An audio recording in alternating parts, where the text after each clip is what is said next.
I'm Norman Robinson, and welcome to Affordable Housing Matters. Tonight, we will be discussing, well, at the beginning of a two-part episode, detailing Housing Trust Fund Ordinance. This particular ordinance establishes the Housing Trust Fund's financial structure, which focuses on preserving and creating affordable housing. Now, the Housing Trust Fund will go into effect if the measure passes on the November 5th ballot.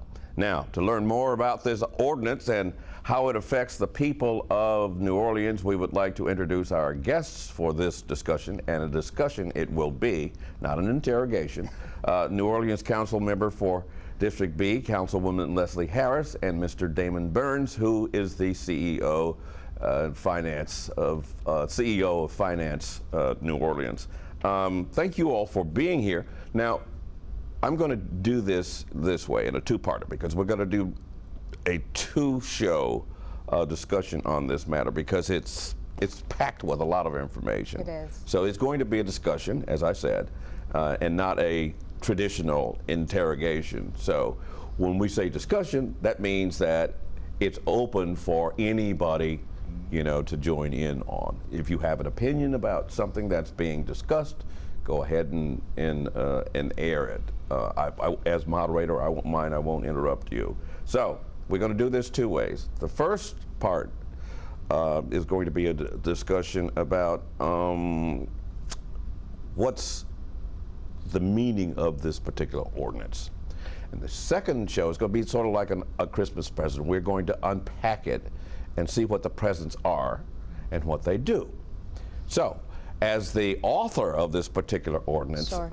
Councilwoman Harris, you get to start us off and tell us what it is, Okay. and why you came to introduce this particular piece of legislation. Sure. So thank you for having us on today. This is a really important topic, especially as we're going into early voting and into the November 5th election.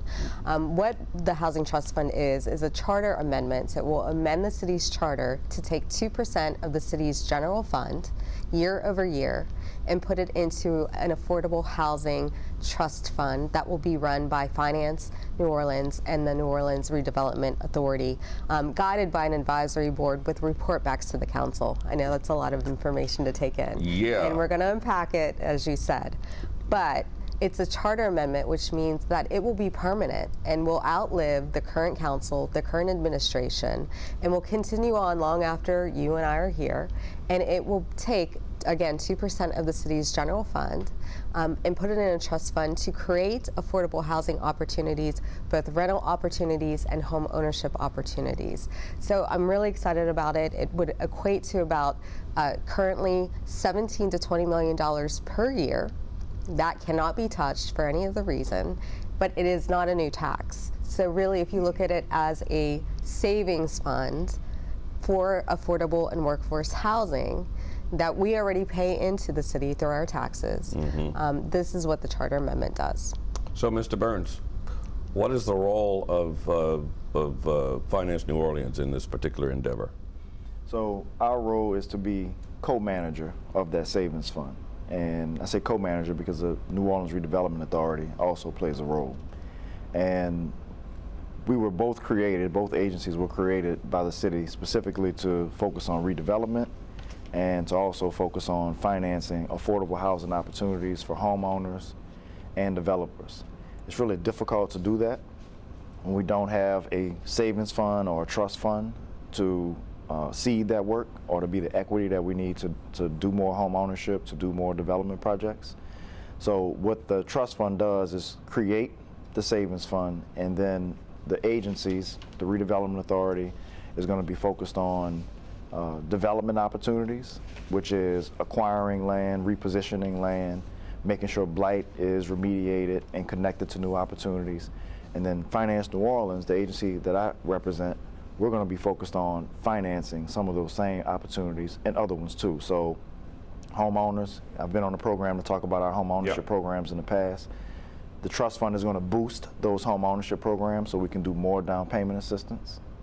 It's also going to boost the development programs that we currently have where affordable housing developers are trying to bring senior living facilities, veterans housing, just general affordable housing, even market rate housing, because that's a big need too. So developers that are trying to do those projects, the trust fund will also support those operations too. So what the trust fund ultimately does is gives us a chance so we can start seeing some tangible development in the neighborhoods that are really being starved of it, just because of the economy that we're in, some of the challenges that we've been through as a city from a climate perspective. So all of these things have put us in a position where we need to put our own money behind it, because there's going to be less money coming from DC moving forward. We just have to expect that, no matter if it's in the favor of New Orleans or not. We just have to expect that we're going to have to put more of our own money, and that's what the Housing Trust Fund. What is the difference between the Housing Trust Fund and the measure that the voters turned down in 2019? The NIF, yeah. Yeah, tell me about that. The biggest difference between the charter amendment, the current charter amendment, and the NIF is the management of it. So the voters turned down the NIF because they didn't quite understand where the money was going and how it was being used.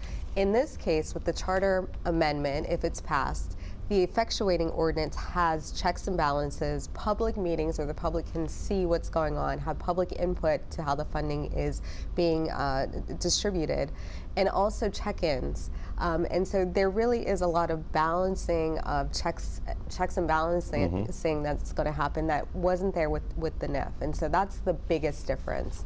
Having these two agencies that have a history of developing and redeveloping property within the city of New Orleans, as well as having a transparent process and a transparent report back so that people can see where this money is going.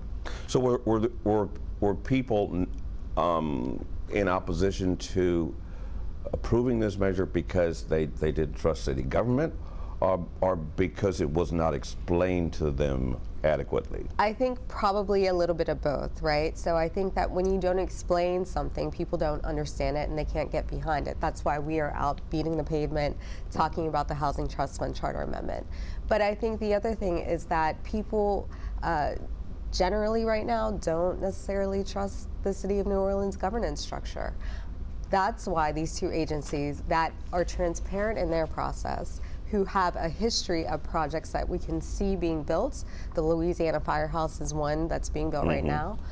That's why we're entrusting these funds with these two organizations if the charter amendment passes.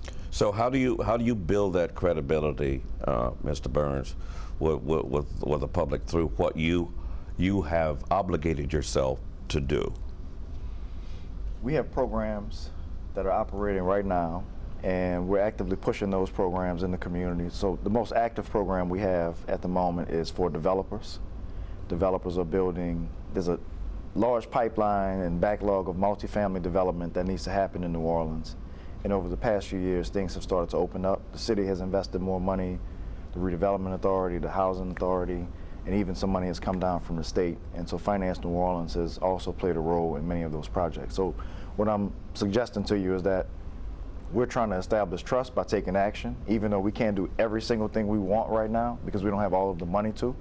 We would love to play offense and be more aggressive and develop more projects, use some of the city's land and capital to develop more projects, but we haven't been able to do that in the past few years. So we've tried to do a lot with a little, and likewise with home ownership.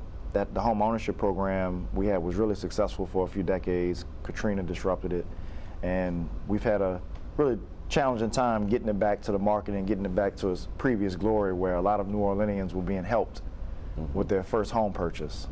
And that was really transformational for many families, because we still hear those success stories today.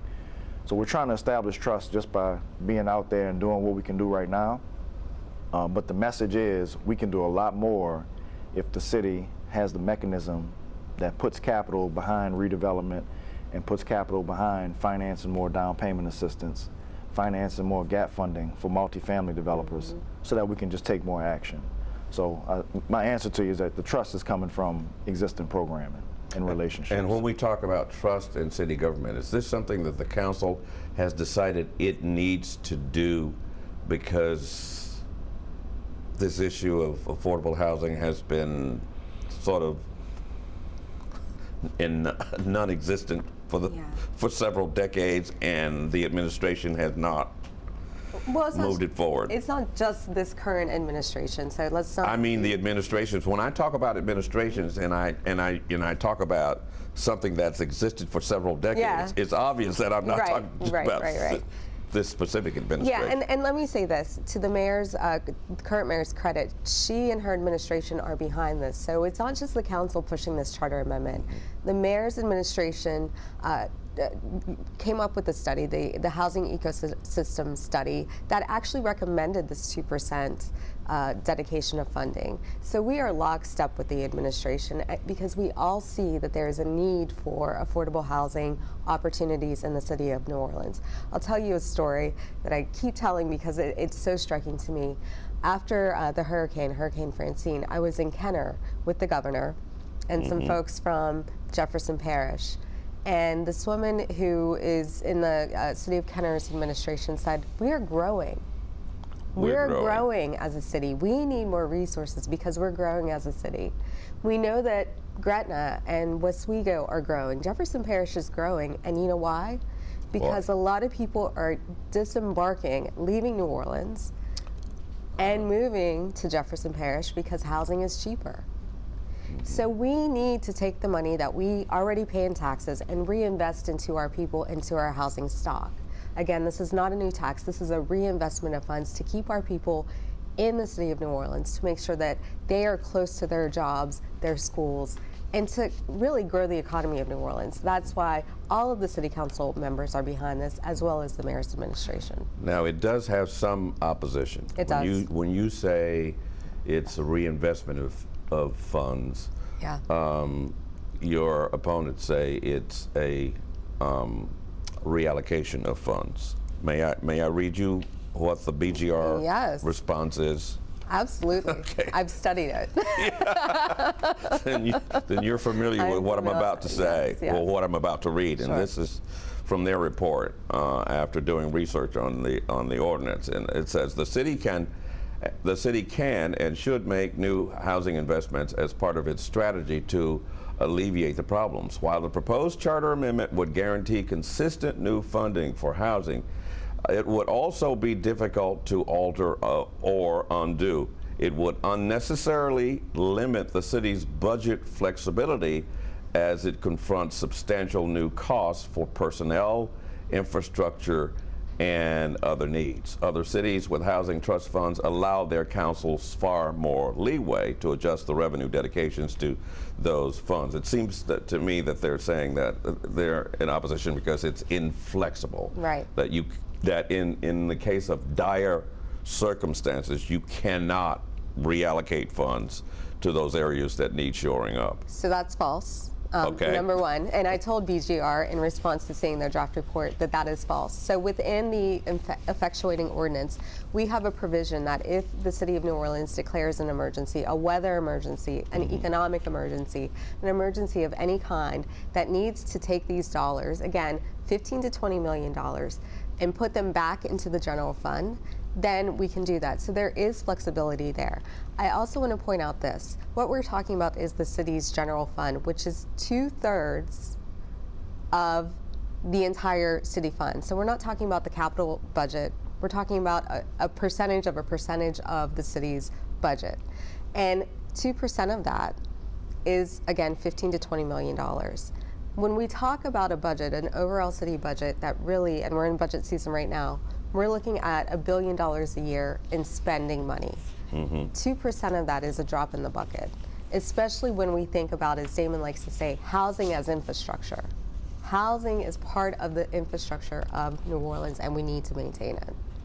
Well, go ahead, Damon. I'd like to jump in and also in response to that, because this is a systemic issue that will take a long-term fix. And I really like the structure that the councilwoman and her staff have come up with and the mayor's office has come up with, because it gives the city a long-term solution to a long-term problem. Yep. So the issue with a more short-term measure or a more flexible measure, as BGR pointed out, is it does not allow us to efficiently scale the housing investment in New Orleans. By the way, 2% isn't enough. It is not enough to fully address the affordable housing challenge or gap that we have here. And when we say affordable housing, we're not just talking about low-income housing Right. or public housing. That is a big component of it and an important component of it. But we're starting to see people making six figures that say, I need help. Really? Yes, Yes. sir. Yes, sir. Young people making six figures, families that are in the low six. The cost of money is real. The change in time value of money is real. So the dollars from 10 years ago are not the same dollars today. It has, the gap has really widened in a short amount of time. So people are really feeling it. And a 2% investment in housing, in a housing trust fund in New Orleans, we're actually behind. That would start to help us catch up, but we're way behind. So all I'm driving at here is, in order for us to effectively finance, you asked me in the beginning, what are we going to do? What kind of solutions are we bringing to the table? In order for us to finance mortgages, down payment assistance, more gap funding, more development projects, that requires a long-term commitment of funds. The backup pledge is good, but it does not give us the long-term commitment of funds like the Housing Trust Fund does. And housing is infrastructure that affects every community in this city. So it's important to all of us, not just certain pockets of New Orleans. It's important to everybody. The other thing I'd like to point out about the BGR report is that they agree. They agree wholeheartedly that, again, we need housing and Yes. housing opportunity in New Orleans. They disagree with the methodology.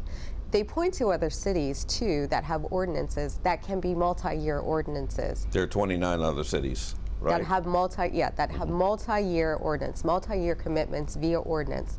The City of New Orleans charter does not allow multi-year commitments Really? via ordinance. No. So while we can put an ordinance in place, we still would have to go through every budget year and say, okay, we want to allocate this amount of money to effectuate this ordinance. So theoretically, in budgets, if this council is not here, and look, we're all up for re-election in a year and a half, that ordinance that BGR talks about could, number one, be taken off the books, abolished. Number two, the next council could say, during budget season, we're ignoring this ordinance and we're not going to invest in housing. So what BGR is setting up is apples to oranges. What we need is a dedicated source of funding via charter amendment that dedicates resources that cannot be politicized. That How do you do something in New Orleans that cannot be politicized? That's what I want to know. Well, let me say this. The people who are behind the charter amendment come from all different spectrums, right? So we see Republican developers behind it. We see housing advocates behind it. We see everyday people who are on the street saying, yes, we want this. So while BGR plays a role in having its opinion, there are people who are behind this, that cross-political spectrum, that cross-economic spectrum, and who are really pulling for and pushing for the fact that we need a non-politicized investment in our housing. And that's what this charter amendment does. Go ahead, Damon. We don't have the luxury to play it safe in New Orleans anymore. And What do you mean by that? So what I'm suggesting is that in direct response to the BGR report, that is their suggestion or recommendation is a conservative one. But it's not one that aggressively addresses the problem. We need aggressive solutions in New Orleans right now. The things that we want as people, as citizens, as people that have been in New Orleans for decades and our families have been here for generations, there's so many things that we have not invested in as a system, as a city. And the trust fund is an opportunity to be more aggressive. It's simply what it is. So we just don't have time for conservative measures right now. We need aggressive tactics and investment because our cities are falling, our communities are really falling apart.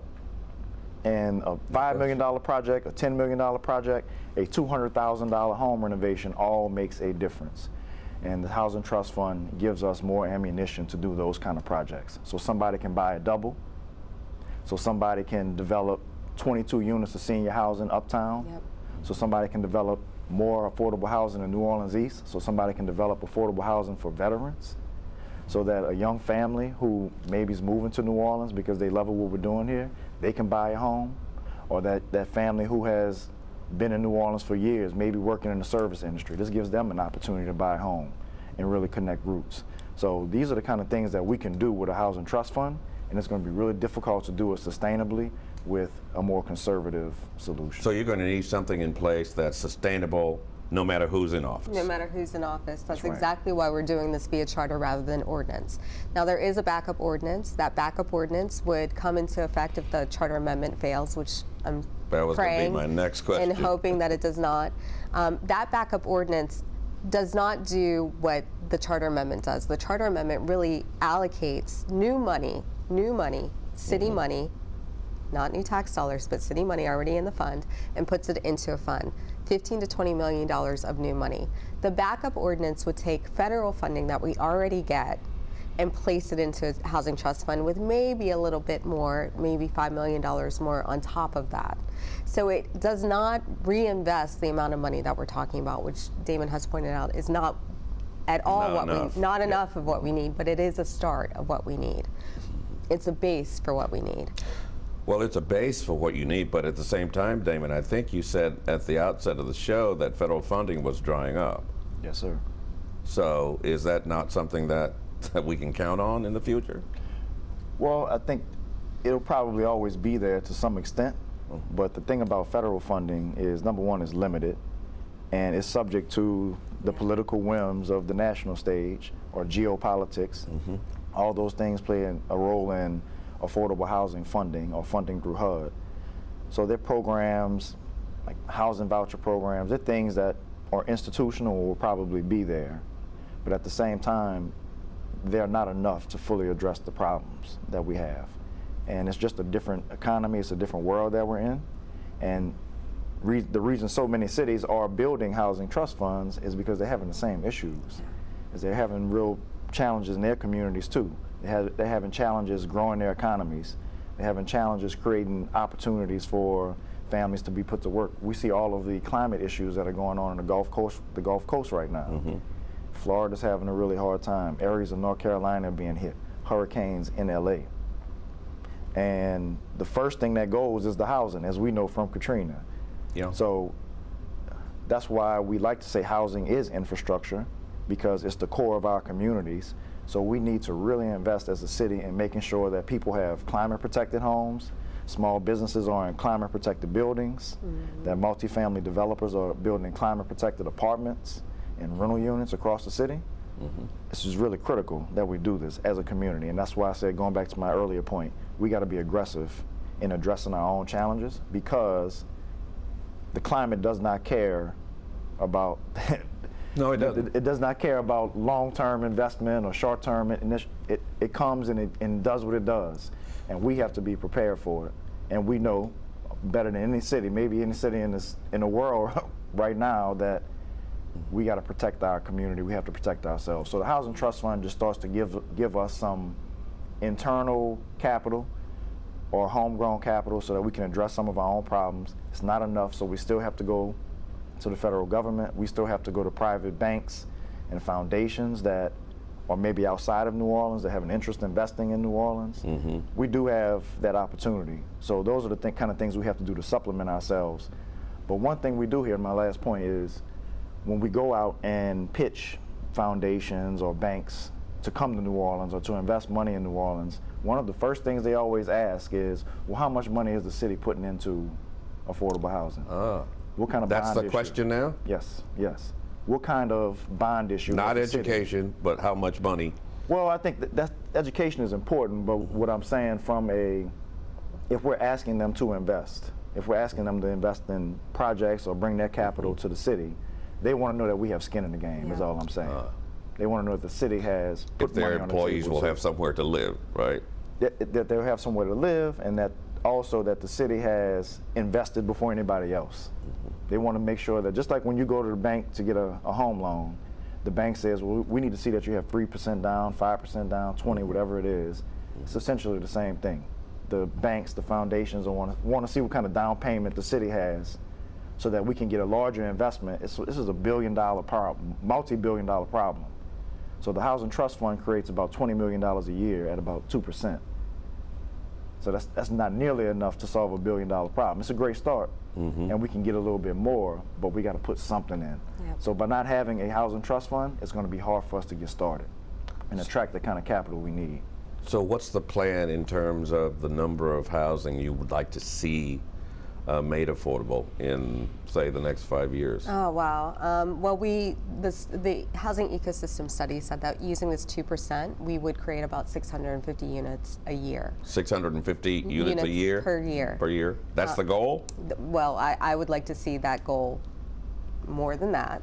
And I think we also need to focus on current homeowners. This is my big thing. Current homeowners, like my neighbors who are homeowners but who do not have the means to maintain their homes because To fix their homes up. And this goes to the insurance crisis, as Damon was talking about. We're in an insurance crisis.